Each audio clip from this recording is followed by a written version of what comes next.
오늘 우리 함께 나눌 말씀 에스겔서 47장입니다. 에스겔서 가운데 또한 유명한 우리가 또 잘 알려진 그런 장면이 나옵니다. 우리 에스겔서에서 가장 가장이라기보다 많이 알려진 본문 가운데 하나가 37장. 자, 37장이 무슨 내용이 있죠? 마른 뼈 환상. 자, 그 마른 뼈 환상이 있고 오늘 47장도 아주 유명한 말씀이죠. 성전에서 이거는 실제로 흘렀던 게 아니고 에스겔 선지자가 회복된 성전을 바라볼 때 이제 그 회복된 성전에서 성전 안에서 성전 바깥물로 무슨 연륜지는 모르겠지만 물이 흘러나오는데 그 물이 어디로 따라가는가, 그 물이 흘러가는 것을 이제 쭉 보는, 그리고 그 물의 깊이를 측량하고 이런 것들을 이제 우리들에게 보여주는 것입니다. 그래서 이 하나님께서 특별히 성전에서 나오는 성전 물의 그 깊이를 측량하면서 그리고 그 깊이가 사람 몸에 어디까지 오는가를 처음에는 발목, 그 다음에 무릎, 그 다음에 허리, 그리고 건너지 못할 4단계까지를 보여주게 됩니다. 그래서 4단계를 그 4단계의 마지막 4단계 그 물이 사람의 물을 그 물이 사람 길을 이제 넘치게 될 때, 그 물이 풍성하게 될 때 또 이 물이 강물로 흘러서 바다로 흘러가는, 그리고 바다로 흘러가서 그 바다에서 어떤 일이 일어나는가, 이제 그런 것들을 보여주는데 이 모든 것의 기원이 성전에서 흘러나오는 물이라는 겁니다.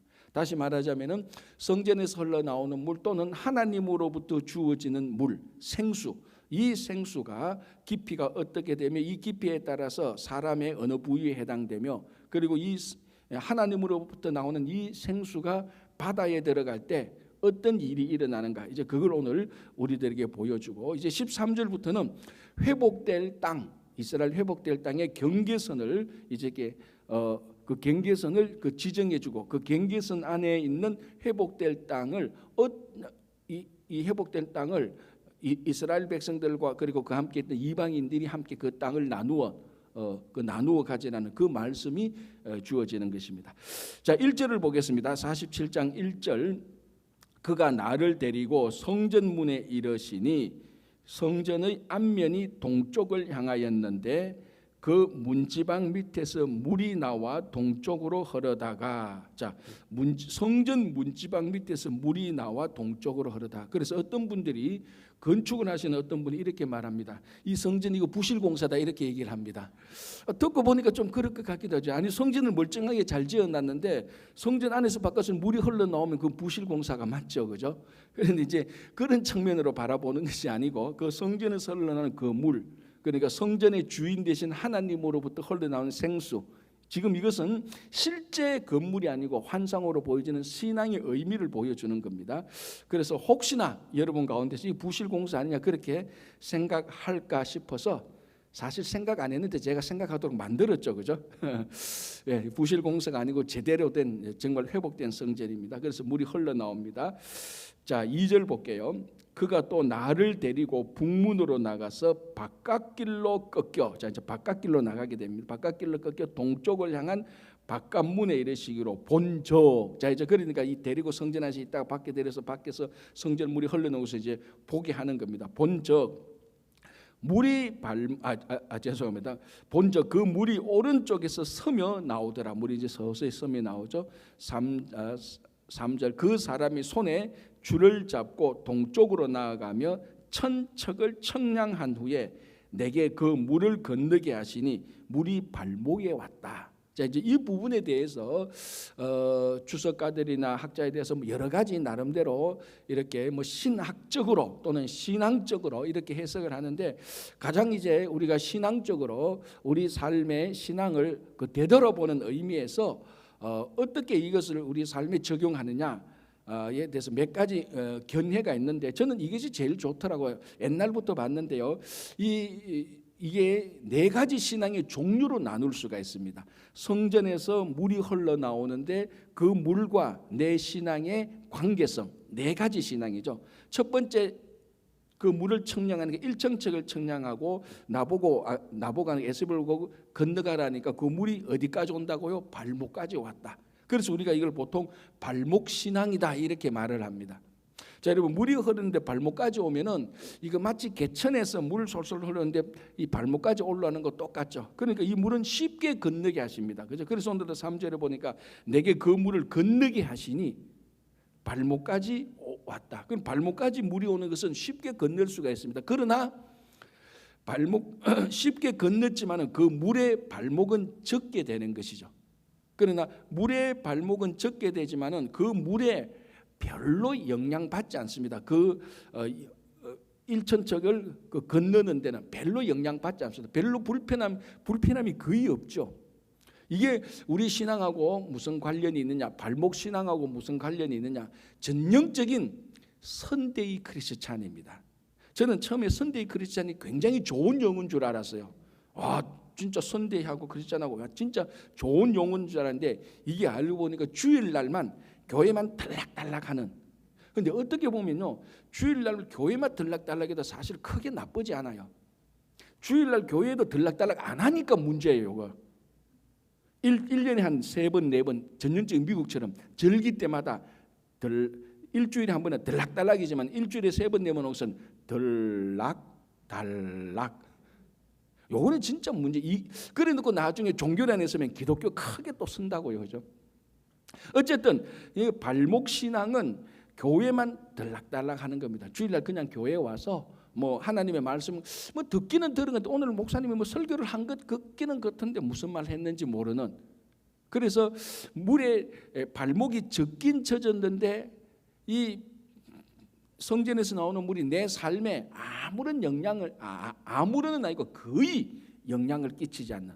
그러니까 교회 따로 직장 따로 교회 따로 내 생활 따로 교회 안의 모습 따로 그 세상에서 하는 내 모습 따로 이런 신앙을 이제 발목 신앙인데 바로 그런 정도의 의미를 보여주는 겁니다. 자, 그리고 난 다음에 4절 보면 다시 1천척을 더 청량합니다. 그러니까 한 2천척 됐겠죠.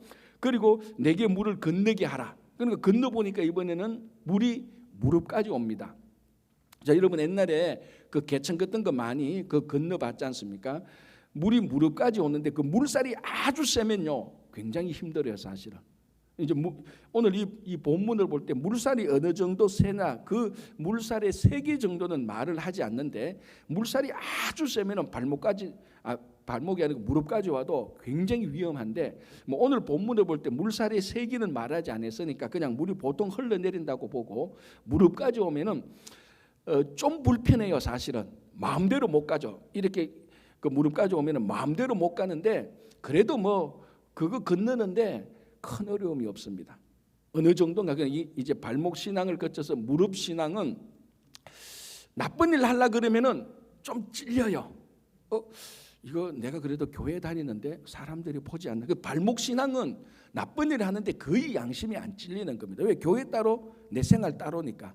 그러나 무릎 신앙 정도 되면은 교회하고 내 생활하고 이제 서서히 아주 약한 건 정도로 연결되어 있습니다. 그래서 비즈니스 할 때 이거 이렇게 하면 안 되는데라고 하면서 거뜬히 하는 사람.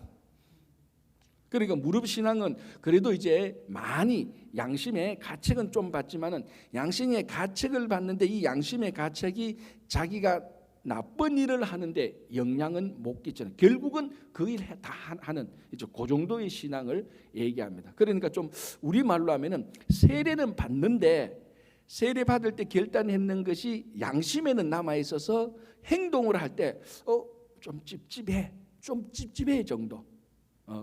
그래도 요 정도는 그래도 좀 괜찮죠. 나쁜 일 하면서 찝찝해 정도만 알아도 크게 나쁜 건 아닙니다. 그렇죠?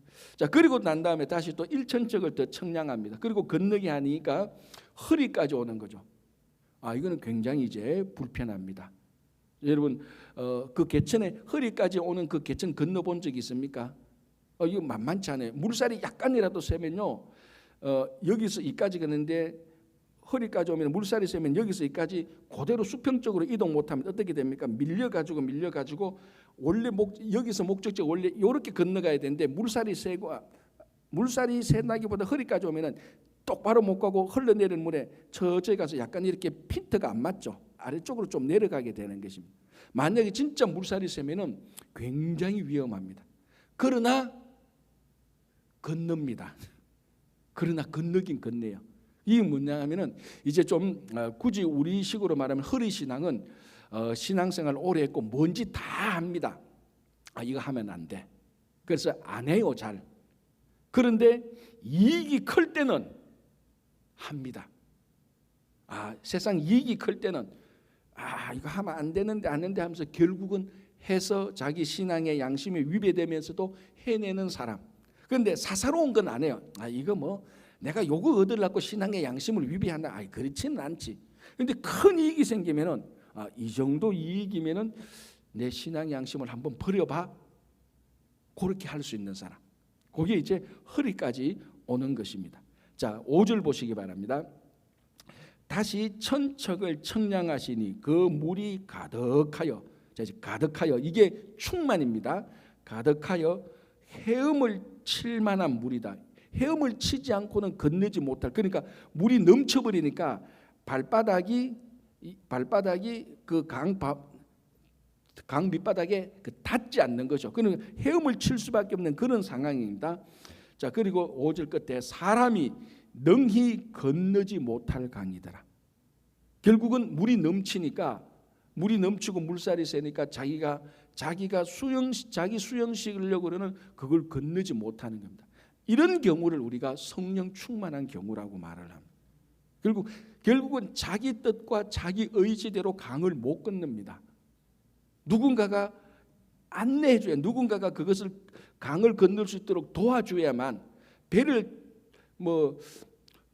그러니까 배를 태워서 건너게 하든지 아니면 어떤 끈을 던져서 그 끈을 잡고 건너게 하든지, 하여튼 자기 힘으로, 자기 수영 실력으로, 자기 능력으로 그 강을 자기 의지대로, 자기 뜻대로 그 강을 건너지 못하는 상태. 요 상태가 딱 되니까 이제 뭐라고 말합니까? 여기가 5절 다시 천척을 청량하시니 물이 내가 건너지 못할 강이 된지라. 그 물이 가득하여 헤엄칠 만한 물이요 사람이 능히, 사람의 힘으로, 사람의 의지와 사람의 결단으로 건너지 못할 강이 되라. 6절 그가 내게 이르되 인자야 너가 이것을 보았느냐 하시고 나를 인도하여 강가로 돌아가게 하시기로. 하나님의 인도하심으로 따라서 이것을 이제 이 문제를 해결하게 되는 겁니다. 그제서야 더 이상 그 성전에서 흘러나오는 물을 더 이상 청량하지 않습니다. 여기서 끝나는 겁니다. 자, 이것을 통하여서 우리가 발목, 무릎, 허리, 그리고 건너지 못하도록 우리가 넘치는 이 수준을 통해서 우리 신앙의 레벨을 지금 말해주고 있습니다. 그래서 결국은 물이, 성전에서 흘러나오는 물이 우리를 넘칠 때에 이 물이 이제 끝나는, 그리고 물이 넘치게 될 때 우리가 인도함을 받아서 이 강을 건너게 되는, 그러니까 내 뜻과 내 의지로 사는 것이 아니고 하나님의 인도하심에, 성령의 인도하심 따라서 건널 수밖에 없는 그런 상황을 말하고 있습니다. 자, 이제 여러분들은 1번 발목, 2번 무릎, 3번 허리, 4번 넘치는 물 어딥니까? 이제 각자가 오늘 이 말씀 앞에서, 하나님 앞에서 결단할 수밖에 없는 것이죠. 그렇죠? 결국 이제 이 강을 인도하심을 따라 건너는 상태, 이걸 우리가 일반적으로 말해서 성령 충만한 상태입니다. 성령의 인도하심을 따라서 살아가는 삶, 그게 이제 4번 이제 헤엄칠 만한 물에 대해서 내 힘으로는 능히 건너지 못하는 인도하심을 받아서 건너는, 그리고 우리 인생 전체가 하나님의 인도하심을 받아서 건너는 이런 신앙이 되어야 되는 겁니다. 자, 이때에 이제 여기서부터 성전에서 발목, 무릎, 허리까지가 아니고 나를 넘치게 되는 그 물이 흘러나와서 이제 이게 바다로 들어가는 겁니다. 그럼 발목까지 오는 물이 바다까지 가는 것 같아요. 발목, 허리, 무릎까지 오는 이 물이 바다로 흘러가는 것이 아니고, 이런 물은 바다로 흘러가도 별 의미가 없습니다. 우리를 넘치게 하는 그 물이 이제 바다로 흘러가서 무슨 일이 생기는가 우리에게 보여주고 있는 것입니다. 자, 7절 보겠습니다. 내가 돌아가니 강 좌우편에 나무가 심이 많더라. 자, 성전에서 물이 흘러 들어오고 강 좌우편에 나무가 많습니다. 그래서 이런 환경, 이런 분위기를 지금 학자들이, 그리고 이제 아주 이제 전문가들이 하는 일입니다. 아주 전문가들이 그 용어를 살펴보고 그의 이제 문맥을 살펴볼 때, 이게 바로 에덴 동산에서 에덴 동산에 강이 몇 개죠? 4개의 강이죠. 4개의 강이 나오고 거기에 많은 나무가 있는. 그래서 여기서 뭔가 모르게 회복된 성전에서 물이 흘러나와서 바다로 들어가는 그 모습들이 에덴 동산에서 회복된 에덴 동산의 모습을 굉장히 유사하게 보여준다, 이렇게 얘기를 합니다. 자, 어쨌든 이제 8절 보겠습니다. 그가 내게 이르시되 물이 동쪽으로 향하여 흘러 아라바로 내려가서 바다에 이르리니 이 물이 흘러내리는 물로 그 바다의 물이 되살아나리라. 자, 바다의 물이 되살아난다. 그러면은 이 바다는 원래는 어땠다고? 죽어 있었는 바다. 그래서 이 바다를 실제로 그 당시 행편에서 무슨 바다? 이 사해를 가리키는 겁니다. 실제로. 그러니까 죽어 있던 바다에 성전에서 흘러나오는 그 넘치는 물이 흘러서 강을 거쳐서 바다에 들어가니까 바다가 다시 살아나기 시작하는. 자, 여기서 이제 되살아나리라 이렇게 되어가 있는데, 우리가 앞에 보았던 한글 성경을 보면은 이 부분이 어느 단어로 되어 있죠? 바다의 물이 혹시 압니까? 소성하니라 되어 있습니다. 그래서 소성하니라 이제 하니라 이 말을 이제 되살아나리라고 되어 있는데, 그러나 가장 히브리어 원어의 뜻은 치유된다는 의미가 있습니다. 치유된다는.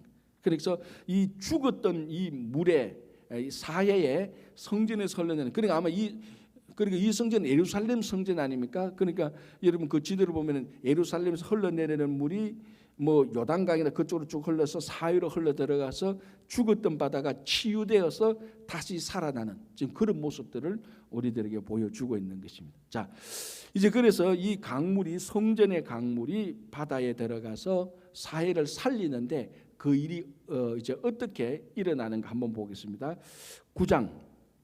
이 강물이 이르는 곳마다, 강물이 닿는 곳마다 번성하는 모든 생물이 살고 또 고기가 심히 많으므로 이 물이 흘러 들어가므로 바닷물이 되살아나겠고 이 강이 이르는 각 처의 모든 것이 살 것이며. 그러니까 이 물이 흘러서 닿는 곳마다, 성전에서 흘러 넘쳤던 물이 닿는 곳마다 거기에서는 다시 살아나는 일이 일어나게 되는 겁니다. 그래서 결국은 바다가 다 살아나게 되는 거예요. 되살아나게 되는 거예요. 죽었던 강물이 다시 죽었던 바다가 다시 살아나는, 성전에서 흘러나오는 물이. 자, 그래서 그냥 물이 아니고 성전에서 흘러나오는 물입니다. 이 성전은 바로 하나님 그 자신을 가리킵니다. 그래서 여러분 우리 요한복음 7장 보면은 7장 38절에 예수님께서 뭐라고 말합니까? 나를 믿는 자는 누구든지 그 배에서 생수의 강이 흘러나오려. 결국 우리는 요한복음을 알고 예수님을 아니까 이 성전에서 흘러나오는 그 물이 예수님에게서 흘러나오는 생수와 같다는 것을 우리가 알 수 있습니다. 자, 예수님께서 뭐라고 말합니까? 이 성전을 헐라 내가 3일 만에 다시 세우겠다. 그러니까 성전이 누구라고? 그런데 이제 그 옆에 있었던 유대인들, 바리새인들은 굉장히 성전 모독을 당했다고 예수님을 막 이제 그 비난하고, 결국 나중에 예수님을 십자가에 매달게 되는 죄명 가운데 하나가 이게 들어갑니다. 성전을 헐어버리려고 했던 사람이다. 그래서 신성 모독을 했던 사람이 나중에 죄명이 들어가는데, 예수님께서 성전을 헐라 내가 3일 만에 다시 세우겠다는 말씀하면서 이 성전은 자기의 몸을 가리킴이라라고 얘기를 했습니다. 그죠? 자, 그래서 여기서 이 성전에서 흘러내리는 예수님에게서 나오는 생수의 강, 우리가 예수님의 말씀, 예수님으로부터 주어지는 성령, 그 예수님으로부터 나오는 그 생수의 강이 닿는 곳마다 다시 다 살아나게 되는 거예요. 결국 교회나 개인적인 삶이나 우리 삶의 가장 근본은 예수 그리스도입니다. 그래서 교회에서, 개인적인 삶에서 우리가 예수 그리스도를 놓칠 때 거기에는 생명이 없는 것입니다. 예수 그리스도를 붙들 때 거기는 영원한 생명이 있습니다. 자, 지금 전 지구상으로 볼 때 가장 지금 교회가 죽어가고 있는 지역이 어느 지역입니까? 유럽이죠, 유럽. 유럽은 지금 유럽은 이젠 기독교 국가가 아니고 무슨 국가? 오히려 이슬람 국가라고 해도 될 만한 겁니다.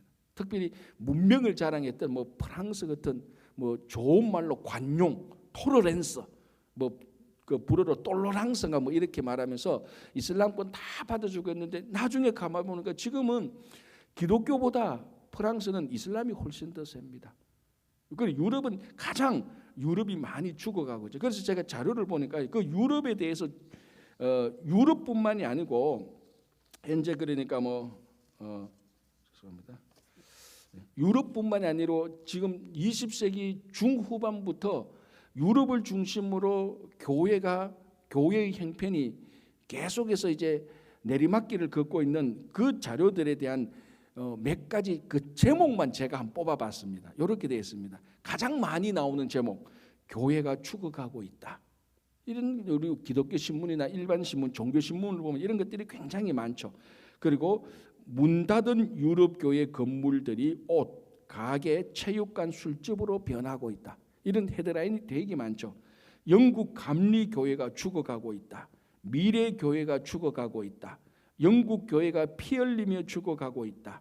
한국 교회도 나오네요. 한국 교회 대형화로 죽어가고 있다. 한국 교회가 병들어 죽어가고 있다. 미국인들은 교회에 대해서 55%가 줄어들고 있다. 42%가 죽어가고 있다로 응답하고 있다. 이렇게 말을 하는데 아주 재밌는 것은요. 그 유럽 쪽에서 이렇게 조사를 해보니까 현재 이 지구상에서 가장 요 자료는 좀 오래된 자료는 한 30년 된 그 자료인데 여기서 보니까 그 당시 유럽 사람한테 가장 지구상에서 영향력 있는 사람이 누군가 하니까 넬슨 만델라로 얘기했대요. 그리고 약간 그 다음에 세월이 흐른 다음에는 예수님이 어느 정도 영향력이 있는가 보니까 미국에 있는 유명한 가수보다도 영향력이 더 없대요. 미국 사람들한테 물어보니까. 그러니까 이 전부 다 지금 교회가 줄어가고 교회가 죽어가고 있고 신앙이 죽어가고 있고 핵심은 뭡니까? 예수 그리스도가 핵심이에요. 사실은 제가 늘 얘기하지만은 이 사람들 예수 그리스도를 다 좋아해요. 유럽 사람들도 예수님을 좋아하고 미국 사람도 예수님을 좋아하고 아프리카 사람도 다 예수님을 좋아한다고. 예수님을 미워할 이유가 없죠. 그러나 이 예수님이 오늘 이 성전에서 흘러나오는 생수의 근원으로서 예수님은 믿지도 안 하고 인정도 안 합니다. 그냥 좋은 우리가 잘 알고 있듯이 좋은 선지자 중에 하나, 내가 그냥 본받을 수 있는 만한 인물 중에 한 사람. 그 정도로 예수님을 격하시키고 예수님 안에 있는 그 생명을 인정하지 않을 때 교회는 죽어갈 수밖에 없는 것입니다. 그래서 이 성전에서 흘러나오는 이 물, 요한복음 7장에서 말씀드린 것처럼 나를 믿는 자는 내 배에서 생수의 강이 흘러나와야 살아가는 것이지 그 외에는 교회가 살 수 있는 방법이 없습니다. 결국 교회가 죽게 되면 당연히 신앙이 죽는 것이고, 물론 또 신앙이 죽으니까 교회가 죽는 것이죠. 자, 이것이 여러분 국가적으로 전 인류적으로 볼 때 만약 교회가 죽는다고 해서 별 영향력이 없냐? 그렇지 않습니다. 교회 하나만 죽는다. 이 교회가 죽으면 모든 것이 다 연결되어서 사람의 도덕적 부패, 타락 이런 것들이 계속해서 일어날 수밖에 없는 것입니다. 그래서 교회가 살아야 되는 것인데 교회가 살기 위해서는 예수 그리스도의 생수의 근원되는 예수 그리스도를 우리가 제대로 믿고 제대로 삶을 살아가야 되는 것입니다. 자, 그래서 이 강물이 흘러나는 곳마다, 강물이 닿는 곳마다, 강물이 터치하는 곳마다 물고기들이 다 살아나는데, 자, 그런 일들을 한번 보겠습니다. 첫 번째 9절 무슨 일인가 하면은 이제 바다가 살아나니까 물고기가 살아나게 되는 거죠. 그 죽었던 물고기가 다시 살아나게 되고 10절을 한번 보시기 바랍니다. 또 이 강가에 어부가 설 것이니 엔게디에서부터 에네글라임까지. 자, 엔게디가 바로 사해 근처에 있죠, 그죠? 엔게디에서부터 에네글라임까지 그물 치는 곳이 될 것이라. 자, 성전에서 물이 생수가 흘러서 사해에 들어가서 바다가 살기 전에는 어부들이 있었다 없었다? 왜 없죠, 어부들이? 바다가 죽고 물고기가 죽으니까 어부들이 일할 게 없습니다. 그럼 그물 칠 일이 없죠. 근데 바다가 살아나니까 물고기가 사니까 누가 등장합니까? 어부가 등장하죠. 이게 요즘 우리말로 하면 경제가 다시 살아나는 거죠. 어부가 할 일이 생기고, 어부가 할 일이 생기니까 자기 집에 이제 뭡니까? 수입이 있으니까 그 가정이 살아나고. 그리고 이게 전부 다 연결이 되어서 바다를 살리니까 물고기가 살고, 물고기가 살니까 어부가 생기고, 어부가 사니까 일이 생기고, 일이 사니까 경제가 살아나니까 가정이 살아나게 되고. 그래서 아까 말씀드린 것처럼 교회가 죽으면 이 전부 다 이 다 도미노 효과처럼 다른 것도 다 죽고, 반대로 교회가 살면은 도미노 효과처럼 다른 것이 다 살아나는 것입니다. 결국 성전에서 물이 흘러나오는데, 예수 그리스도에서 생수의 강이 흘러나오는데, 이게 결국은 흐르고 흘러서 가정이 회복되고 일터가 회복되는 일까지, 경제가 회복되는 그런 일까지의 모습들을 다 보여주고 있는 것입니다. 그래서 10절에 또 이 강에 어부가 설 것이며 엥게리에서부터 에네글렌까지 그물 치는 곳이 될 것이라. 그냥 막 경제가 살아나는 거죠. 그물이 치고 물고기가 잡고, 그죠? 그 고기가 각기 종류를 따라 큰 바다의 고기 같이 심히 많으려니와, 아주 많다는 겁니다. 11절, 그 진펄과 개펄은 되살아나지 못하고 소금 땅이 될 것이며, 요 부분의 해석이 이제 약간 좀 뭐냐면 딜레마에 있는 겁니다. 어떤 사람은 진펄과 개펄이 바닷물이 흘러가는 것보다 높은 곳에 있기 때문에 그 땅은 계속 소금 땅이 된다, 이렇게도 이제 볼 수 있고, 어떤 사람은 진펄과 개펄에서 바닷물이 흘러가도 그 밑에 있는 그 소금이 빠지지 않기 때문에 소금 땅이 된다, 이렇게 얘기를 하고, 자 그러면 또 여기에 대한 해석은 소금 땅이 좋은 땅이냐 안 좋은 땅이냐, 물고기가 살기는 안 좋지만 이 소금에 가지고 있는 치유력, 이것은 또 그대로 우리한테 회생력을 준다고 이렇게 얘기합니다. 어쨌든 진펄과 개펄은 되살아나지 못하고 소금 땅이 될 것이며, 자 이제 그리고 12절 보시기 바랍니다. 강 좌우가에는 각종 먹을 과실나무가 자라서, 이제 강 좌우편에 있는 나무가, 그 사해 바다 그 근처에 있던 나무가 다 죽어 있었는데 강이 살아나니까 나무도 다시 살게 되고, 나무가 살면 결국 무슨 효과가 있습니까? 열매가 있죠. 나무가 살아나면은 열매가 있습니다. 그래서 보십시오. 강 좌우가에는 각종 먹을 과실나무가 자라서, 이제 결국 그 나무에서 열매를 먹게 됩니다. 그런데 참 또 감사한 게 있습니다. 보십시오. 그 잎이 시들지 않으면 열매가 끊이지 아니하고 달마다 새 열매를 먹이니, 계속해서 풍성한 열매를 먹습니다. 그 삶이 풍성해지는 거죠. 그 물이 성소를 통하여 나옴이라. 그 열매는 먹을 만하고 그 잎사귀는 약재료가 되리라. 나무에서 열매는 항상 귀한 대우를 받는데 잎사귀는 별로 대우를 못 받아요. 그런데 이 잎사귀가 자라니까, 이 잎사귀가 그냥 나무를 치장하는 치장용이 아니고, 이 잎사귀가 우리말로 하면 뭡니까? 한약 재료가 되는 겁니다. 그 잎사귀가, 열매도 중요하지만 잎사귀는 약재로, 치유할 수 있는 약재료가 되는 것입니다. 그래서 성소에서 흘러내렸던 발목, 무릎, 허리까지의 물이 아닙니다. 이게 중요한 겁니다. 이게 아니고 나를 넘치는 성전에서 흘러내리는 그 물이 흘러내릴 때에, 만약에 우리 삶이 사회라고 생각한다면 성령 충만한 물이 흘러내릴 때에 우리 사회와 같은 우리 삶이 다시 다 회복되는 겁니다. 발목과 같은 물이 아니라니까요. 허리도 아니고 무릎도 아닙니다. 넘치는. 그래서 우리가 신앙적으로 성령이 충만하게 될 때, 말씀이 충만하게 될 때입니다. 발목까지는 이 물고기가 살지도 않고. 그래서 충만한 신앙이 될 때 죽었던 사회와 같은 그런 바다와 같은 우리 삶에 다시 다 회복되는. 가정도 마찬가지고 교회도 마찬가지고 우리가 살고 있는 이 세상도 마찬가지고, 아까 제가 말씀드린 것처럼 유럽도 마찬가지입니다. 유럽이 지금 다시 살기 위해서는 이 47장의 성전에서 흘러는 생수의 강이 흘러 들어가야 되는 겁니다. 이걸 다 차단시켜버려나니까 유럽이 죽어갈 수밖에 없는 거죠. 오늘날 우리가 살고 있는 이 미국도 이걸 참 조심해야 되는 겁니다. 우리도 성전에서 흘러내는 예수 그리스도에 나오는 그 생수의 강이 우리를 완전히 충만케, 우리가 그 안에 그 안에 완전히 푹 잠겨 있어야 되는 겁니다. 예수 안에 푹 잠겨 있어야 우리가 다시 살아나는 겁니다. 그래서 오늘 여기까지만 보고 13절부터는 내일 48장 볼 때 우리 같이 보겠습니다. 한마디만 더 말씀드리면, 발목, 무릎, 허리가 아닌 충만한 하나님의 말씀, 성령 충만한, 말씀 충만한 여러분 되시기를 바랍니다. 기도하겠습니다. 하나님 아버지 감사합니다. 성전에서 흘러내리는 그 생수의 강이 발목, 무릎, 허리를 넘쳐서 우리의 삶에 충만히 채워져서 우리의 사회와 같은 죽었던 바다와 같은 우리 삶이, 가정이, 이 사회가, 모든 유럽의 교회들, 또 모든 교회들이 다시 살아날 수 있도록 도와주시고, 그 안에 물고기가 살아나고 열매가 풍성히 맺어지며 또 별로 인정받지 못했던 그 잎사귀가 약재료가 될 수 있도록 주님께서 도와주시옵소서. 우리 삶에 새로운 회복이 일어나고 부활이 일어나고 생명의 역사가 일어날 수 있도록 도와주시옵소서. 김영만 장로님이야 여러 육신에, 연약한 육신에 있는 우리 환우들, 오늘 이 성전에서 나오는 생수의 강이 그들의 아픈 곳마다, 병든 곳마다 다 닿아서 다시 살아날 수 있도록 주님 도와주시옵소서. 가정이, 일터가, 개인이 다 살아나고 교회가 살아날 수 있는 오늘 하루가 될 것을 믿으며 예수님 이름으로 기도하옵나이다. 아멘.